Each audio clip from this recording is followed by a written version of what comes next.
चलिए, chapter number 5 हम लोग देखते हैं। उसमें सबसे पहले ऐसे 240 फ्रॉड मतलब क्या?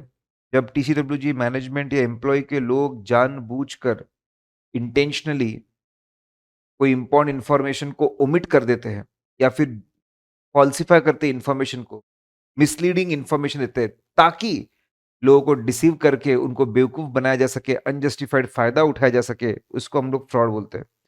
ऑडिट में कितने तरह का फ्रॉड आपको देखने को मिलेंगे? 2 तरह के, फ्रॉडुलेंट फाइनेंशियल रिपोर्टिंग और misappropriation of asset. Fraudulent financial reporting को विंडो ड्रेसिंग भी बोलते हैं। जब जानबूझकर फाइनेंशियल स्टेटमेंट्स को एडजस्ट किया जाता है ताकि यूजर्स को डिसीव करके कंपनी की गलत जानकारी दी जाए, इसको हम लोग फ्रॉडुलेंट एफएफआर या विंडो ड्रेसिंग बोलते हैं। इसमें जनरली टॉप मैनेजमेंट के लोग इन्वॉल्व होते हैं और इंटरनल कंट्रोल सिस्टम को बाईपास किया जाता है, इसको ओवरराइड किया जाता है। इसको करने के अलग-अलग तरीके हैं। इसको करने का एक तरीका है omission. Important important accounting entries को ओमिट कर देना, नोट्स टू अकाउंट में से इंपॉर्टेंट चीजों को ओमिट कर देना, इस तरीके से उसको किया जाता है। एग्जाम्पल, एक्सपेंसेस को आप डिले कर दो, इस साल से ओमिट कर दो, अगले साल में इंक्लूड कर दो, प्रॉफिट्स बढ़ जाएंगे। या फिर इनकम को आप एडवांस कर लो, अगले साल की इनकम को इस साल ले लो, अगले साल में ओमिशन है, इस साल में इंक्लूजन हो गया। नोट्स टू अकाउंट्स में आपको बताना पड़ता है रिवैल्यूएशन के बारे में, बोनस इश्यू ऑफ शेयर्स के बारे में, निकाल दो वो डिस्क्लोजर। लोगों को लगेगा नए फिक्स एसेट बनाए हैं और नए शेयर इश्यू करके पैसा आया है, फिर बेवकूफ बना दिया।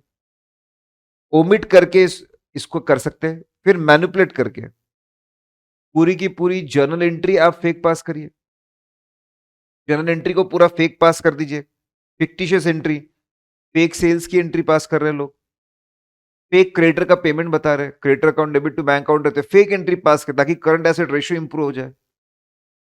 या फिर जो सपोर्टिंग डॉक्यूमेंट्स है, जो डॉक्यूमेंट्स है जिसके बेस पे एंट्री पास होती है, उसको अल्टर करिए, उसको मैनिपुलेट करिए और उसके अल्टर्ड डॉक्यूमेंट के बेस पे अकाउंटिंग एंट्री पास करिए। या तो पूरी एंट्री नकली है या फिर डॉक्यूमेंट असली लेकिन उसको अल्टर करके फिर एंट्री पास कर रहे हैं। जैसे सेल्स कॉन्ट्रैक्ट है, sales contract, original sales contract में से कुछ पेजेस बदल दिए, अल्टर कर दिया और ऐसा बताया कि सेल हो चुका है, कंडीशन फुलफिल्ड है, जबकि ओरिजिनल कॉन्ट्रैक्ट में लिखा था इंस्टॉलेशन के बारे में। जानबूझ के उसको अल्टर करके सेल्स को इमीडिएटली बुक कर दिया। कैपिटल नेचर, कैपिटल नेचर जो रेवेन्यू नेचर खर्चे थे उनको डॉक्यूमेंट्स अल्टर करके उसको कैपिटल नेचर बता दिया। इस तरीके से मैनिपुलेशन, फॉल्सिफिकेशन हो सकता है। Miss application, miss application of knowledge. Accounting करते वक्त बहुत जगह जजमेंट्स जजमेंट्स लगाने पड़ते हैं, अजम्पशंस बनाने पड़ते हैं। जजमेंट्स और अजम्पशंस इस तरीके से बनाओ कि प्रॉफिट्स बढ़ते हुए दिखे, यूजफुल लाइफ बढ़ा दो, डिप्रिसिएशन कम कर दो, इन्वेंट्री का वैल्यूएशन बढ़ा दो, डब्ल्यूआईपी परसेंटेज बढ़ा दो एंड सो ऑन। या फिर कॉम्प्लेक्स कॉम्प्लेक्स स्ट्रक्चर्स क्रिएट करो, कॉम्प्लेक्स ट्रांजैक्शंस करो और मिस अप्लाई करो अकाउंटिंग प्रिंसिपल्स को ताकि फाइनेंशियल स्टेटमेंट्स को मैनिपुलेट कर सके। जैसे ऑन पेपर ऐसा दिखा रहे हैं कि purchase and sale of goods है, वही गुड्स 1 लाख में बेचे, वही गुड्स 1,10,000 में खरीद लिए। ऑन पेपर तो दिखा रहे लेकिन रियलिटी में फाइनेंसिंग है। मिस अप्लाई कर रहे हैं अकाउंटिंग प्रिंसिपल्स को, फाइनेंसिंग को सेल परचेस बता रहे, ऐसा भी होता है। मिस अप्रोप्रिएशन ऑफ एसेट्स 2 तरीके से, या तो मिस अप्रोप्रिएशन ऑफ कैश होता है, मिस अप्रोप्रिएशन स्टॉक होता है। जब पैसे आ रहे तब उसको गायब कर दो, उसको बोलते हैं suppressing receipts. Books of accounts में पैसे आने ही नहीं दिए, पहले ही गायब कर दिए। या फिर इन्फ्लेट करके पेमेंट्स को इन्फ्लेट कर दो, ये भी तरीका है। स्टॉक में स्टॉक की चोरी या फिर स्टॉक एसेट की चोरी या फिर उसको पर्सनल पर्पस के लिए यूज करना। अब एसेट उसके फ्रॉड, उसके टाइप देख लिए। Fraud risk factor, fraud risk factors ऐसे इवेंट्स और कंडीशंस है जिसकी वजह से फ्रॉड हो सकता है, they contribute to the fraud, उसकी वजह से फ्रॉड होता है, उसका शॉर्टकट है पाओ। 3 तरह के फ्रॉड रिस्क फैक्टर है। प्रेशर, बहुत सी बार प्रेशर में आके लोग फ्रॉडुलेंट फाइनेंशियल रिपोर्टिंग करते हैं या एसेट्स की चोरी करते हैं। एटीट्यूड, खराब है एटीट्यूड, ठीक है, सोच खराब है, उसके वजह से ये चीजें होती है या फिर अपॉर्चुनिटी की वजह से होती है। प्रेशर, एटीट्यूड और अपॉर्चुनिटी। क्या है प्रेशर? एक सिंपल सा एग्जांपल, बहुत प्रेशर है मैनेजमेंट के ऊपर क्योंकि बहुत कस्में वादे किए थे इन्वेस्टर्स को, प्रॉफिट दिखाने का बहुत प्रेशर है, उस चक्कर में मैनिपुलेशन कर रहे हैं। अब ये जो फ्रॉड रिस्क फैक्टर्स के एग्जांपल्स हम लोग देख रहे हैं, और दोनों टाइप के फ्रॉड में देखेंगे। Fraud risk factors keeping in mind fraudulent financial reporting, और fraud risk factors keeping in mind misappropriation of asset. ठीक है, हम लोगों ने रिसेंटली नोट जब चेंज किए तो हर इसके लिए हम लोगों ने अलग से शॉर्टकट बना है। अभी लेट्स सी, प्रेशर बहुत ज्यादा, इन्वेस्टर्स को हमने प्रॉमिस करके रखा है कि ऐसा रिटर्न देंगे वैसा रिटर्न देंगे, उस प्रेशर के चक्कर में फाइनेंशियल स्टेटमेंट्स को मैनिपुलेट कर रहे हैं। प्रेशर, इंसेंटिव्स, बहुत ज्यादा बोनस, कमीशंस, बड़े बड़े इंसेंटिव्स है मैनेजमेंट को। अगर अगर आप प्रॉफिट अचीव करोगे, सेल्स अचीव करोगे तो आपको शेयर सस्ते में मिलेंगे, बोनस कमीशन मिलेगा, उस चक्कर में लोग ऐसा कर सकते हैं। प्रेशर और इंसेंटिव की वजह से मॉड्यूल ने प्रेशर के ऊपर प्रेशर के एग्जांपल्स दिए हुए। बहुत सी बार कंपनी के टॉप मैनेजमेंट में प्रेशर होता है प्रॉफिट्स को मेंटेन करने का, प्रॉफिट्स को बढ़ाने का, उस चक्कर में लोग फ्रॉडुलेंट फाइनेंशियल रिपोर्टिंग करते हैं। अब उसके एग्जांपल्स देखिए एक एक करके, मैंने एक सीक्वेंस में अरेंज किया है।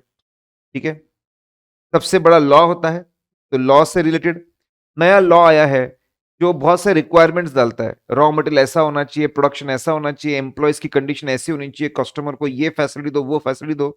बहुत प्रेशर आ गया कंपनी के ऊपर, खर्चे बढ़ गए। ठीक है, ये प्रेशर की वजह से वो लोग एफएफआर कर सकते हैं। मार्केट में जबरदस्त कंपटीशन है, सैचुरेशन है, कट थ्रोट कंपटीशन है, प्राइस कंपटीशन चल रही है, उसमें प्रॉफिट कम हो रहा है, प्रेशर आता है प्रॉफिट्स मेंटेन करके बढ़ाने का।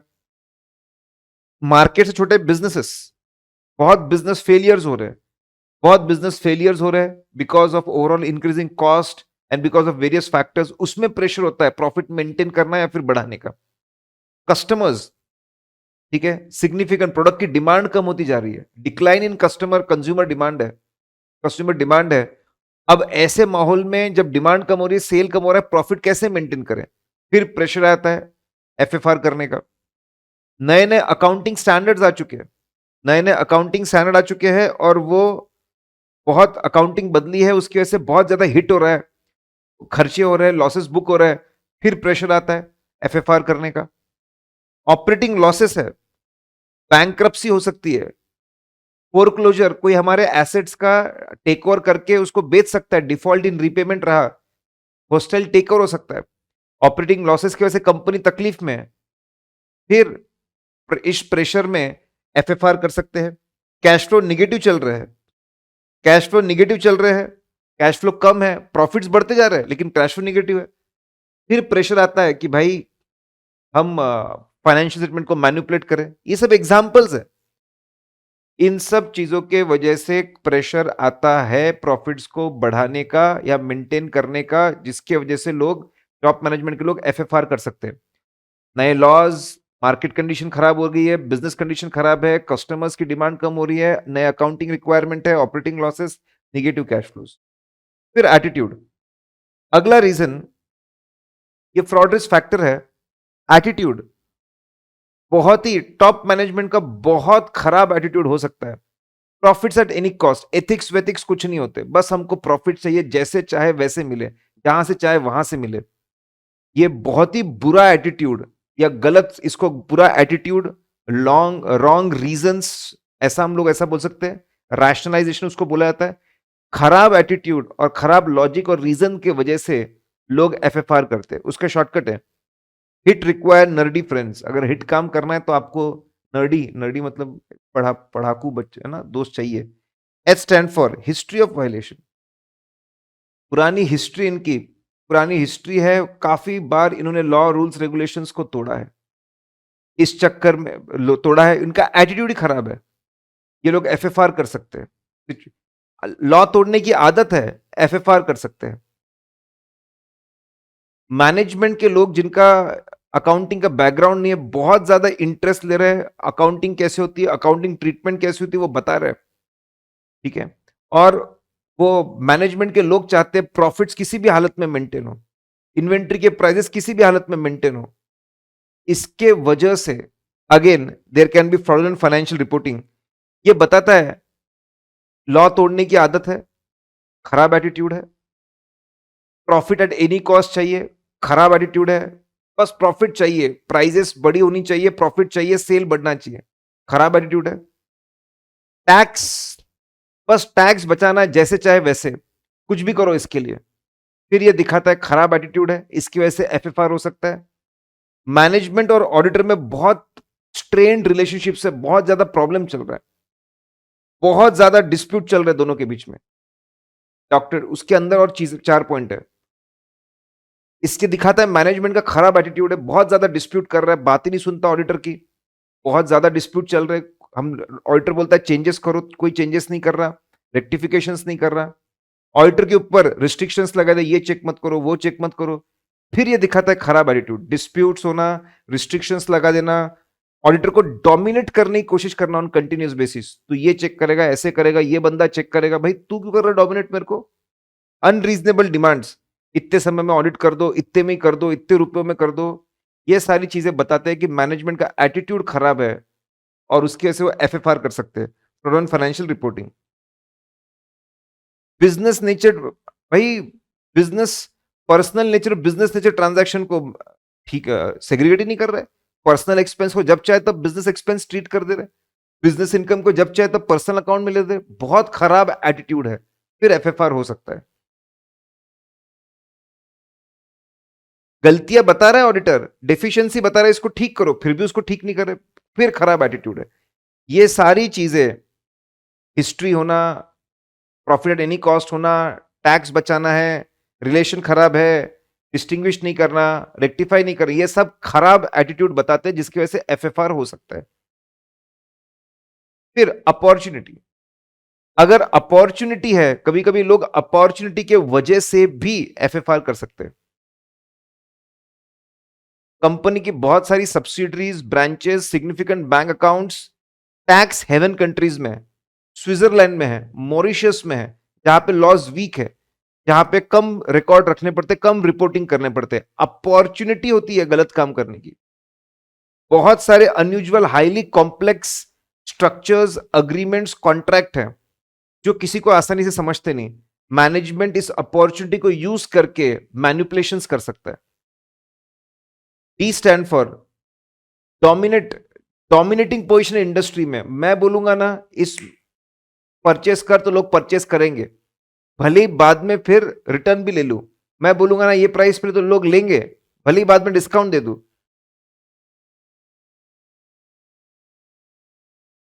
डोमिनेटिंग पोजीशन है, डोमिनेटिंग पोजीशन के वजह से के अपॉर्चुनिटी है, जैसे चाहे वैसे मैं अकाउंटिंग करवा दूंगा, जो चाहे वो मैं रिकॉर्ड्स पे लिखवा लूंगा। रिलेटेड पार्टी ट्रांजैक्शंस है, not in ordinary course of business. Related party को जो बोलूंगा वो डॉक्यूमेंट्स पे लिख कर देंगे, उसकी मदद से मैं एफएफआर कर लूंगा। बहुत सारे एस्टिमेट्स इन्वॉल्व है फाइनेंशियल स्टेटमेंट्स बनाने में, ला दूंगा एस्टिमेट्स को, प्रॉफिट लेके आ जाऊंगा। टैक्स हेवंस की अपॉर्चुनिटी यूज कर सकते हैं, अनयूजुअल कॉम्प्लेक्स अग्रीमेंट्स, ट्रांजैक्शन की अपॉर्चुनिटी, डोमिनेटिंग पोजीशन की अपॉर्चुनिटी, रिलेटेड पार्टीज के साथ नॉट ऑर्डिनरी कोर्स ऑफ उसकी अपॉर्चुनिटी, सिग्निफिकेंट एस्टिमेट्स की अपॉर्चुनिटी यूज करके एफएफआर कर सकते हैं। एसेट्स की चोरी, एग्जांपल्स दीजिए, कौन सी चीजें प्रेशर क्रिएट करती है, कौन सी चीजें प्रेशर क्रिएट करती है? पर्सनल, पर्सनल फाइनेंशियल ऑब्लिगेशन है, बहुत बड़े बड़े लोन है, उस चक्कर में लोग चोरी कर सकते हैं। ठीक है, जिस आदमी को जिम्मेदारी दी थी कैश संभालने की, एसेट संभालने की, उसके साथ उस आदमी का झगड़ा हो गया ओनर्स के साथ में, उस चक्कर में लोग चोरी कर सकते हैं। उसको पता है कि अब मेरे को निकालेंगे ये। पर्सनल, पर्सनल फाइनेंशियल ऑब्लिगेशन है, उससे प्रेशर क्रिएट होता है, उस वजह से चोरी हो सकती है। एडवर्स रिलेशनशिप से फिर निगेटिविटी पैदा होती है, उस चक्कर में चोरी कर सकता है। कुछ लोगों को पता होता है कि यार मुझे निकालने वाले हैं, पता होता है निकालने वाले हैं, या फिर निकालेंगे आगे जाकर, या फिर मेरा सैलरी कम करेंगे, मेरे ईएमआई कहां से पे करूंगा, मेरे खर्चे कहां से पे करूंगा। इस चक्कर में प्रेशर क्रिएट होता है, भाई अर्निंग कम होने वाली है, इस चक्कर में प्रेशर क्रिएट होता है चोरी करने का, मिस अप्रोप्रिएशन करने का। पर्सनल फाइनेंशियल ऑब्लिगेशंस की वजह से एडवर्स रिलेशन से प्रेशर क्रिएट होता है, और फिर अगेन पता है निकालने वाले हैं, कैसे कर निकालूंगा खर्चे, उस वजह से भी लोग चोरी करते हैं। अपॉर्चुनिटी, कभी कभी एसेट्स का नेचर ही ऐसा होता है, कभी कभी एसेट्स का नेचर ही ऐसा होता है जिसके वजह से अपॉर्चुनिटी होती है आसानी से अपॉर्चुनिटी सिचुएशन यहां पे आसानी से हम चोरी कर सकते हैं। Fix asset small in size है, इजीली मार्केटेबल, इजीली सेलेबल, कोई आइडेंटिफिकेशन मार्क नहीं है कंपनी का। इस चक्कर में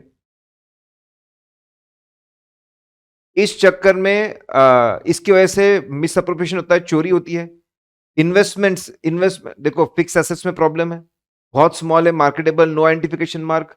इन्वेस्टमेंट्स में इजीली कन्वर्टेबल डिबेंचर्स है, कंप्यूटर चिप्स, डायमंड्स है, आसानी से बेच सकते हैं, बिक जाएगा माल, इस चक्कर में चोरी हो सकती है। इन्वेंट्री भी small in size, high demand inventory है, आसानी से बिक जाएगी। लार्ज कैश इन हैंड है, कभी कभी एसेट का नेचर ऐसा है जिसकी वजह से चोरी हो सकती है। एटीट्यूड, ठीक है। अपॉर्चुनिटी, सिस्टम ठीक ही नहीं कर रहा है, मतलब सिस्टम में प्रॉब्लम्स है, विच क्रिएट्स अपॉर्चुनिटी।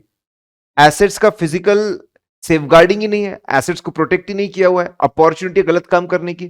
फिर सेग्रीगेशन ऑफ ड्यूटी नहीं है, देखो लाइन से पहले सेफगार्डिंग होनी चाहिए, फिर सेग्रीगेशन नहीं है, ऑथराइजेशन नहीं है, रिकॉर्ड्स बराबर मेंटेन नहीं करते, रिकॉर्ड्स का एक्सेस कोई भी कर लेता है, रिकंसाइल नहीं करते रिकॉर्ड्स और एक्चुअल को, कोई सीनियर मैनेजमेंट देखता नहीं है चीजों को, आईटी सिस्टम मैनेजमेंट को समझता नहीं है, ठीक है। इनको कंपलसरी फाइनेंस के लोगों को छुट्टी पे भेजना पड़ता है, भेजते नहीं है। ये सब इंटरनल कंट्रोल्स के वीकनेसेस की वजह से अपॉर्चुनिटी क्रिएट होती है चोरी करने की। एटीट्यूड खराब है, भयंकर केयरलेस एटीट्यूड है, ठीक है। अरे भाई साहब, आप मिस अप्रोप्रिएशन की रिस्क समझकर आप कंट्रोल्स बनाइए, रिस्क को, मिस अप्रोप्रिएशन की रिस्क को कमी नहीं कर रहे, केयरलेस एटीट्यूड है, ठीक है। इनफैक्ट एग्जिस्टिंग जो कंट्रोल्स है उसको भी तोड़ रहे हैं, केयरलेस एटीट्यूड है। ऑडिटर डेफिशिएंसी बता रहा है सिस्टम की प्रॉब्लम, उसको ठीक नहीं कर रहे, केयरलेस एटीट्यूड है। नो मॉनिटरिंग, कंट्रोल्स को मॉनिटर नहीं कर रहे, केयरलेस एटीट्यूड है। छोटी मोटी चोरी को इग्नोर कर रहे हैं, केयरलेस एटीट्यूड है। रिस्क को कम नहीं करना, कंट्रोल्स नहीं बनाना, कंट्रोल्स को ठीक नहीं करना, एग्जिस्टिंग कंट्रोल्स को तोड़ देना, छोटी छोटी चीजों को इग्नोर करना, ये बढ़ावा देती है बड़ी चीजों को। ये फ्रॉड रिस्क फैक्टर्स है। तो फ्रॉड रिस्क फैक्टर्स हमने देखे पाव 3 है, हमने एफएफआर के पॉइंट ऑफ व्यू से भी देखा और हमने मिस अप्रोप्रिएशन के पॉइंट ऑफ व्यू से भी देखा। ये 6 बातें देखी हमने, उसमें से कोई भी एक चीज 3 मार्क 4 मार्क के लिए आ सकती है। अब circumstances that indicate possibility of fraud, sir ये क्या होता है? ऐसी चीजें जिसको देखकर ऐसा लगे कि इसके वजह से फ्रॉड हो सकता है, that is fraud risk factor. और जिसको देखकर ऐसे लगे कि फ्रॉड हो चुका है, it is already happened, that is called indicator of possibility of fraud. मतलब कोई गाड़ी बहुत रैश चला रहा है, एक्सीडेंट हो सकता है, that's a fraud risk factor. उसकी गाड़ी टूटी फूटी है, ठीक है, मार लगा हुआ है थोड़ा सा, इट इज ए इंडिकेटर कि फ्रॉड हो चुका है। 3 तरह के इंडिकेटर्स हम डिस्कस करेंगे, let's see one by one. पहला, अनयूजुअल चीजें दिख रही है अकाउंटिंग सिस्टम और रिकॉर्ड्स में। सबसे पहले सिस्टम को एक्सेस करना पड़ता है, कुछ भी करना है तो। अनयूजुअल टाइमिंग पे एक्सेस है, अनयूजुअल आईडीज, पुराने जो लोग छोड़ के चले गए वो आईडी से एक्सेस है, अनयूजुअल लोकेशन से एक्सेस है, अजीबोगरीब जगह से एक्सेस है। ये इंडिकेट करता है कुछ तो गड़बड़ हुई है। सपोर्टिंग डॉक्यूमेंट्स बनाने पड़ते हैं, सपोर्टिंग डॉक्यूमेंट्स ही नहीं बनाए, ट्रांजैक्शन दिख रहा है, कुछ तो गड़बड़ है। डॉक्यूमेंट्स है लेकिन उस पर ऑथराइजेशन नहीं है, अनऑथराइज ट्रांजैक्शन को पास किया हुआ है, ऐसे कैसे? कुछ तो गड़बड़ है। गलत टाइम पे एक्सेस होना, सपोर्टिंग डॉक्यूमेंट नहीं दिखना, डॉक्यूमेंट है लेकिन साइन नहीं है, सब कुछ है लेकिन ट्रांजैक्शंस की पूरी डिटेल रिकॉर्डेड नहीं on timely basis, complete information नहीं दी है, जानबूझकर पूरी इंफॉर्मेशन, कुछ तो गड़बड़ है। आखिरी में लास्ट में बहुत सारे एडजस्टमेंट है, अजीबोगरीब है, सिग्निफिकेंट, एकदम लॉस मेकिंग से प्रॉफिट मेकिंग हुई कंपनी, कुछ तो गड़बड़ है। लोग कंप्लेन कर रहे हैं अकाउंट डिपार्टमेंट के लोग कि कुछ गड़बड़ है, टिप्स कंप्लेंट्स मिल रही है, ये इंडिकेट कर रहा है फ्रॉड हो चुका है। फिर कॉन्फ्लिक्टिंग मिसिंग एविडेंसेस या कॉन्फ्लिक्टिंग एविडेंस दिखना। यार कंपनी के सिस्टम अपग्रेड किए गए, नए वर्जन पे लेके गए, उसके डॉक्यूमेंट्स ही गायब है। सिस्टम डेवलपमेंट, प्रोग्राम चेंज, क्या चेंज किया, किसने किया, कैसे टेस्टिंग की, इतने इंपॉर्टेंट डॉक्यूमेंट गायब है। जानबूझ के कोई छुपा रहा है, कुछ तो गड़बड़ है। ओरिजिनल डॉक्यूमेंट्स गायब है, सिर्फ जेरोक्स कॉपीज है, इलेक्ट्रॉनिक रिकॉर्ड्स है, कुछ तो गड़बड़ है। इलेक्ट्रॉनिक एविडेंसेस भी गायब हो गए, कुछ तो गड़बड़ है। चेक जब स्टेल हो जाता है तो आपको आप वापस मिलता है, कैंसल चेक गायब है, कुछ तो गड़बड़ है। चेक का मिसयूज तो नहीं किया है, ठीक है। इंपॉर्टेंट, इसके अलावा कोई भी दूसरे इंपॉर्टेंट डॉक्यूमेंट गायब है जो नहीं होने चाहिए थे, कुछ तो गड़बड़ है। All these are indicators, conflicting evidence.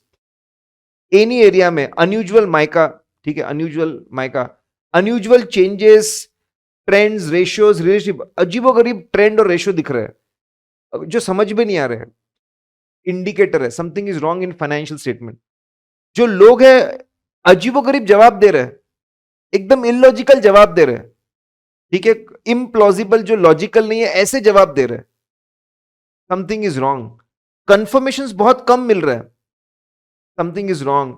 Mismatch बहुत मिल रहा है कंफर्मेशन रिकॉर्ड्स में, कुछ गड़बड़ है। डॉक्यूमेंट्स पे मैनिपुलेशंस किए गए, ओवरराइटिंग किए गए, कुछ छुपा रहे हैं हमसे, कुछ गड़बड़ है। इन्वेंट्री, फिजिकल इन्वेंट्री, रिकॉर्ड्स की इन्वेंट्री मैच नहीं हो रही, रिकंसाइलिंग आइटम्स कहां कहां गई वो इन्वेंट्री समझ में नहीं आ रहा, कुछ गड़बड़ है। आपके डेटर्स में बहुत बड़ी बड़ी क्रेडिट एंट्रीज है, क्यों है ये उसका कोई जवाब नहीं है। Large credit entries without any explanation और प्रॉपर डॉक्यूमेंटेशन, कुछ तो गड़बड़ है, ठीक है। कंट्रोल अकाउंट्स होते हैं, हम लोगों ने डिस्कस किया था क्लास में भी। आपका एक मेन एग्जांपल, कुछ अकाउंट्स ऐसे होते हैं जिसको बनाया जाता है to ensure accuracy of the ledger. Accuracy of the ledger control accounts है।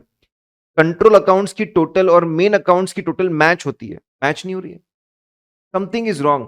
डेटर का एक सेपरेट लेजर है, डेटर का कंट्रोल अकाउंट है, टोटल मैच नहीं हो रही है, समथिंग इज रॉन्ग। इंडिकेटर है ये भी। फिर और indicator, problematic unusual relationship between auditor and management. यार इनके बीच में बहुत, ये एग्जाम में पूछा था, बहुत प्रॉब्लम चल रहा है इनके बीच। टाइम, एक तो ऑडिट करने के लिए टाइम ही नहीं दे रहा है, ऑडिट करने के लिए मैनेजमेंट टाइम ही नहीं दे रहा है, कुछ गड़बड़ है यार, ये मेरे को काम नहीं करने दे रहा, बहुत लेट इंफॉर्मेशन दे रहा है, कुछ गड़बड़ है यार, ये मेरे को ना बहुत लेट इंफॉर्मेशन दे रहा है, बहुत ज्यादा लेट इंफॉर्मेशन दे रहा है, दिस सम प्रॉब्लम। टाइम को लेकर दिक्कतें चल रही है, इंडिकेटर है। यार ये मुझे लोगों से मिलने नहीं दे रहा, टीसीडब्ल्यू से मिलने नहीं दे रहा, सिस्टम आईटी के लोगों से मिलने नहीं दे रहा, security staff, normal employees, vendors, किसी से मिलने नहीं दे रहा, कस्टमर से मिलने नहीं दे रहा, अकेले मिलने नहीं दे रहा, ठीक है, रिकॉर्ड देखने नहीं दे रहा, डिनायल, हर चीज नई, इससे मत मिल, उससे मत मिल, ये मत देख, वो मत देख। बहुत कंप्लेंट कर रहा है मैनेजमेंट, ठीक है, बहुत ज्यादा कंप्लेंट्स कर रहा है, कुछ भी कंप्लेंट कर रहा है, झूठी कंप्लेंट कर रहा है, जानबूझ के ये हमको तंग कर रहा है ताकि मैं इसके फ्रॉड ना पकड़ पाऊं, टाइम वेस्ट कर रहा है हमारा। इंटरनल कंट्रोल डिफिशियंसीज मैंने इसको बताया, उसको ठीक नहीं कर रहा है, बात ही नहीं सुनता है हमारी, ठीक है, इंडिकेटर समथिंग इज रॉन्ग। इनकी अकाउंटिंग पॉलिसीज पूरे इंडस्ट्री से एकदम अलग है, जानबूझ के प्रॉफिट बढ़ाने की कोशिश कर रहे हैं, समथिंग इज रॉन्ग। बहुत ज्यादा एस्टिमेट्स को बदल बदल के प्रॉफिट्स बदल रहे हैं, इंडिकेटर है कि इन्होंने कुछ तो गड़बड़ की है, फ्रॉड किया है। तो जब आपको अनयूजुअल चीजें दिखे सिस्टम में, बुक्स ऑफ अकाउंट्स में, जब आपको मिसिंग और कॉन्फ्लिक्टिंग एविडेंसेस दिखे, प्रॉब्लमैटिक अनयूजुअल रिलेशनशिप दिखे, ये सब indicator something is wrong. Situation जहां पे कभी कभी auditor is unable to continue audit engagement, ऐसा हो सकता है, ऐसा हो सकता है। सपोज ऑडिटर ने मिसस्टेटमेंट आइडेंटिफाई किया, ही हैज आइडेंटिफाइड मिसस्टेटमेंट, इसने मैनेजमेंट के लोगों को बताया, सस्पेक्टेड फ्रॉड है, एक्चुअल फ्रॉड है, सॉरी फ्रॉड पकड़ा है या सस्पेक्टेड फ्रॉड है, मैनेजमेंट को लोगों को बताया, लेकिन ये क्या, मैनेजमेंट के लोग वो कैशियर को प्रमोट कर रहे हैं, उसको अवार्ड दे रहे हैं, उसको और हेल्प कर रहे हैं, और हमारी बात ही नहीं सुन रहे, दिमाग घूम जाता है हमारा। एक्सेप्शनल सर्कमस्टांसेस है, शॉक लगा है हमको, मैनेजमेंट की इंटीग्रिटी पे डाउट हो रहा है, सोचना पड़ेगा कि इन लोगों पे विश्वास करना कि नहीं, असाइनमेंट कंटिन्यू करना कि नहीं। अगर फ्रॉड सस्पेक्टेड एक्चुअल फ्रॉड है और उसमें अजीबोगरीब चीजें दिख रही है, ऐसे केस में हमको पहले सोचना है कि फ्रॉड के बारे में किसको बताऊं, लॉ रूल्स रेगुलेशंस पढ़ो कि मुझे ये फ्रॉड के बारे में किसी को बताने की जरूरत है क्या? जैसे कंपनीज एक्ट में एमसीए को सेंट्रल गवर्नमेंट को बताना पड़ता है कंपनीज एक्ट के हिसाब से। फिर सोचो, क्या मुझे विड्रॉ करना चाहिए क्या? यार इन लोगों से विश्वास उठ गया है, माफ करो, विड्रॉ करना चाहिए क्या? अगर विड्रॉ करना चाहिए तो सोचो विड्रॉ करते वक्त हमको कौन से लोगों को जाकर हमारे रीजन समझाना जरूरी है। कभी बीओडी के पास जाना पड़ेगा, कभी लिस्टेड कंपनी में सेबी के पास जाना पड़ेगा, एंड सो ऑन। तो एक्सेप्शनल सर्कमस्टांसेस में पहले सोचो किसको बताना है फ्रॉड, फिर सोचो विड्रॉ करना है क्या? विड्रॉ करना है तो किस किस को रीजंस कैसे कैसे बताने पड़ेंगे, वो बता के फिर विड्रॉ करो और उनको इन्फॉर्म भी करो। अब अदर कॉन्सेप्ट्स जो ऐसे के अंदर नहीं दिए हुए हैं, ठीक है, let's see manipulation of accounts. अगर आपको फ्रॉडुलेंट फाइनेंशियल रिपोर्टिंग ये वर्ड है तो आपको ऐसे के हिसाब से जवाब देना पड़ेगा। मैनिपुलेशन ऑफ अकाउंट्स के ऊपर क्वेश्चन है तो आपको ये देसी थ्योरी के हिसाब से, मैनिपुलेशन अकाउंट्स मतलब फाइनेंशियल स्टेटमेंट्स को एडजस्ट करना ताकि लोगों को बेवकूफ कर सके। हायर लेवल ऑफ लोग इन्वॉल्व होते हैं, बहुत ही इसमें बहुत ज्यादा इंटेलिजेंस, नॉलेज और टैक्ट लगती है करने के लिए, ठीक है। ऐसा लोग क्यों करते हैं? प्रॉफिट बढ़ाने के लिए, ताकि बिना प्रॉफिट के डिविडेंड दे सके, हाइयर मैनेजर रेम्यूनरेशन दे सके, या फिर कभी कभी लोग करते हैं प्रॉफिट कम करने के लिए ताकि टैक्सेस पे ना करे, डिविडेंड पे ना करे, ताकि शेयर प्राइसेस लो रखे, किसी खास के लिए शेयर प्राइस लो रखे ताकि वो सस्ते में शेयर्स खरीद ले। कैसे करते हैं उसको? इंक्रीज डिक्रीज ट्रेडिंग अकाउंट की, ट्रेडिंग पे अकाउंट की चीजें, increase decrease sales, other income, closing stock. फिर डेबिट साइड में increase decrease purchase expenses, capital को रेवेन्यू ट्रीट करना, वाइस वर्सा, करंट ईयर के खर्चों को एडजस्ट करना, ठीक है, प्रीपेड में डाल देना, एंड वाइस वर्सा। ये सब तरीके हैं। तो उसका मतलब क्या है, कौन लोग करते हैं, क्यों करते हैं और कैसे करते हैं, यहां पर, ठीक है। अगेन, लेकिन ये fraudulent financial reporting, what is the root cause why people do it? हाँ, कैसे करते हैं? तो प्रॉफिट बढ़ाकर। कैसे करते हैं? तो प्रॉफिट बढ़ाना चाहते हैं लोग या प्रॉफिट कम करना चाहते हैं, वो भी कैसे करना देख लिया हमने। लेकिन ऐसा करते ही क्यों है लोग, व्हाई दे डू इट, ठीक है। शॉर्टकट है opportunities unite dons, O stand for financial obligation pressure. Pressure में आके, ये क्वेश्चन में पूछा गया, प्रेशर में आके बहुत दबाव होता है प्रॉफिट दिखाने का। किसी इन्वेस्टर से पैसा लो ना तो इन्वेस्टर हाथ धो के पीछे पड़ जाता है, प्रॉफिट ला, प्रॉफिट दिखा, सेल दिखा, सब कुछ कर। वो ऑब्लिगेशन और प्रेशर में, वो ऑब्लिगेशन और प्रेशर में लोग गलत काम करते हैं, ठीक है। अनरियलिस्टिक गोल्स, कुछ भी गोल्स बना दिए, ऐसा हो जाएगा वैसा हो जाएगा। अब वो गोल्स अचीव करने के लिए लोग मैनिपुलेशन करते हैं, एडजस्टमेंट्स करते हैं। फिर डिससेटिस्फाइड एम्प्लॉयज और लैक ऑफ, अब हम एम्प्लॉयज डीमोटिवेटेड चल रहे हैं, डीमोटिवेटेड चल रहे हैं लोग, उनको थोड़ी सी उम्मीद जगाने के लिए कि देखो कंपनी कम बैक कर रही है, तो जानबूझकर मैनिपुलेट करके प्रॉफिट्स लाते हैं लोग। डिससेटिस्फाइड एम्प्लॉयज को फिर से मोटिवेट करने के लिए नेम गेम, ठीक है, प्रेशर, प्रेशर डालते एम्प्लॉयज के ऊपर, अपना नाम कि भाई तुम मेरे लिए ये गलत काम करो, तो लोग अपने सीनियर्स के लिए, सीनियर्स के दबाव में आकर भी ये गलत काम करते हैं। अपॉर्चुनिटी कोई ध्यान नहीं दे रहा, बड़े अपॉर्चुनिटी है, अपॉर्चुनिटी की वजह से भी लोग ऐसा करते हैं।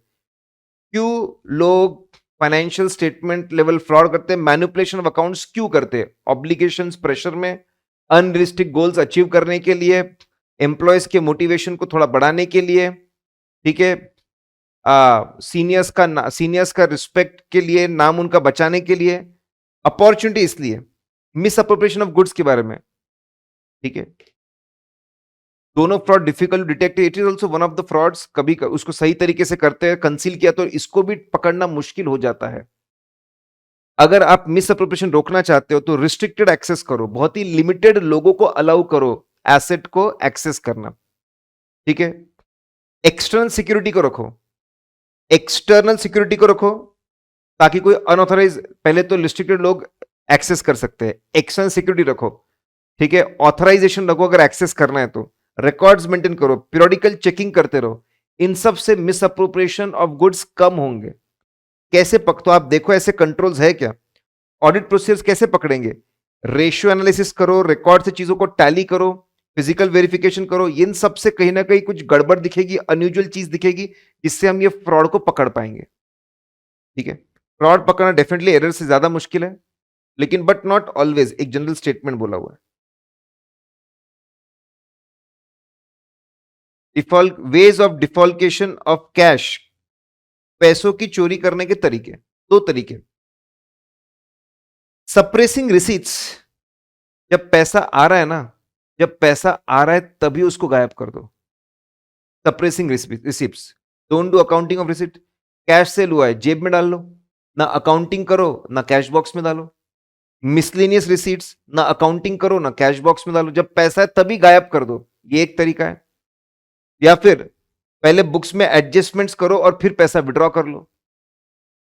नकली नकली डिस्काउंट्स, नकली रिबेट, डेटर के अकाउंट में नकली डिस्काउंट्स, नकली रिबेट, नकली क्रेडिट कर दिए, और जब पैसा दिया डेटर ने पूरा, उतना पैसा गायब कर दो। मतलब सर 5 लाख का डेटर था, 1 लाख दिखा दिया, डिस्काउंट दे दिया उसको, उसने पूरे 5 लाख रुपए दिए, बुक्स में 4 लाख दिखा, 1 लाख खुद रख लिए। तो पहले एडजस्ट करो, और फिर एडजस्टमेंट के बाद जब एक्चुअल पैसा आएगा उसको गायब कर दो। एसेट्स को पूरा राइट ऑफ कर दो, पूरी तरीके से बुक्स ऑफ अकाउंट में से नामो निशान मिटा दो। फिर किसी का ध्यान जब एसेट के ऊपर नहीं है, उसको बेच करके पैसे गायब कर दो। पहले तो अकाउंटिंग ही मत करो। दूसरा, पहले बुक्स के अंदर एडजस्टमेंट्स करो और फिर पैसे गायब करो। नकली क्रेडिट मारे, डेटर का बैलेंस कम किया, पैसे गायब कर दिए, फिक्स एसेट को पूरा गायब कर दिया, फिर पैसे गायब कर दिए। या फिर पैसे चुरा करके उसको छुपाओ, पैसे गायब कर दिए, डेटर के पैसे गायब कर दिए, अब डेटर का बैलेंस दिख रहा है, बैड डेट कर दो, राइट ऑफ कर दो। फिर टीमिंग एंड लीडिंग, एक बंदे से पैसे मिले, अपने जेब में डाल दिए, लेकिन पकड़े जाएंगे। मैनेजर जब फोन लगाएगा सामने वाले को, तूने पैसे क्यों नहीं दिए, तो पकड़े जाएंगे। ए के 50,000 रुपए गायब कर दिए, जब बी से 50,000 रुपए आए तो बताया ए से आए। पहले एक बंदे के पैसे गायब कर दो, फिर ए का फ्रॉड बी के पैसों से छुपाओ, बी का फ्रॉड सी के पैसों से छुपाओ, सी का फ्रॉड डी के पैसे से छुपाओ। उसको हम लोग टीमिंग एंड लीडिंग बोलते हैं। ठीक है, एक की टोपी दूसरे के सर, इस तरीके से ये भी एक डिफॉल्केशन का तरीका है। फिर इन्फ्लेट कैश पेमेंट्स, आप कैश पेमेंट्स को इन्फ्लेट कर दीजिए।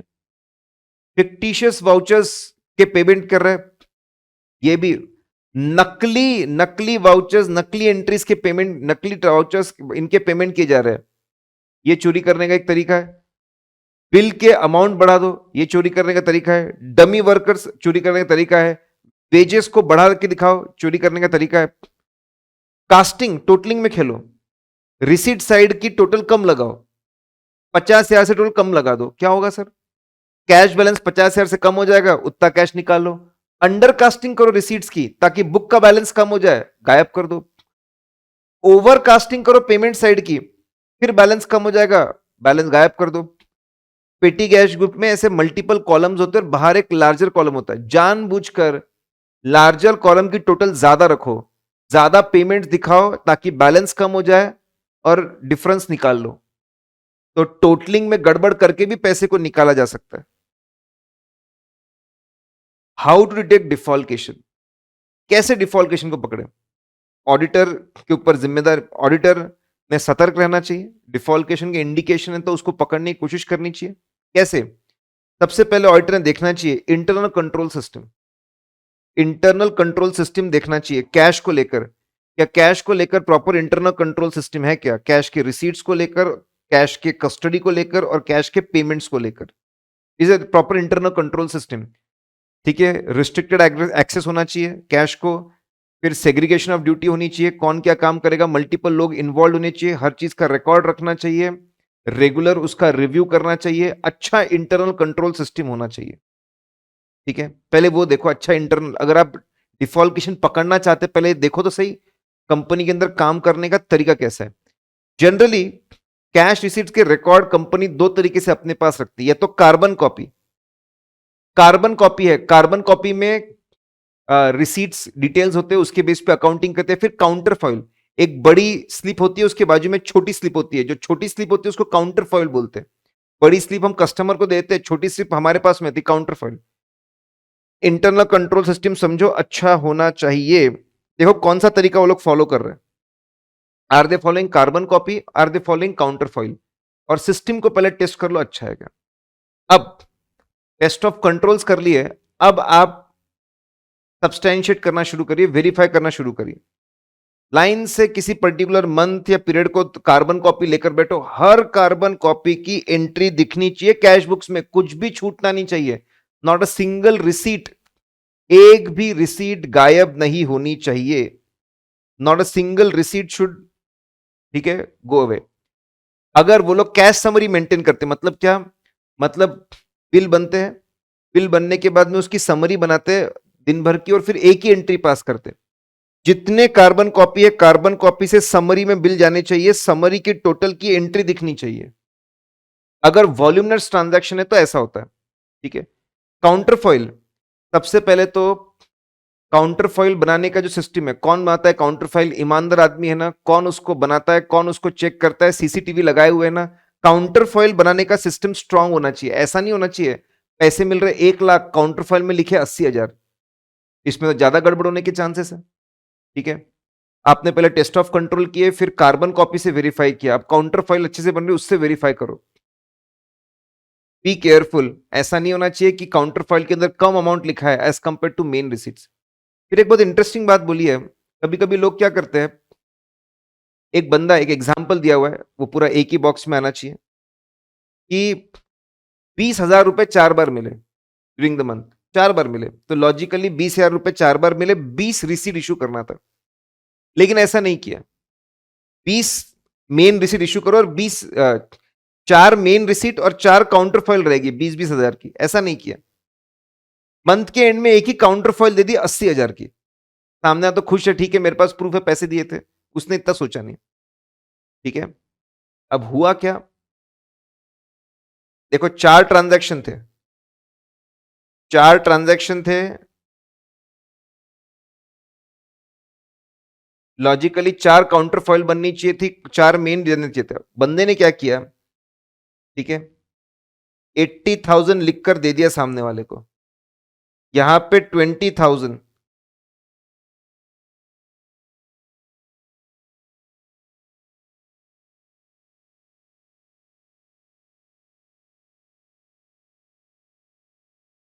क्या करेगा वो, काउंटर फॉइल में तो 20-20-20 लिखेगा, अकाउंटिंग भी 20-20-20 की बताएगा, लेकिन मेन रिसीट उसने एक ही दी। ऐसा क्यों किया सर? 3 ब्लैंक रिसीट खुद के पास में रख दी।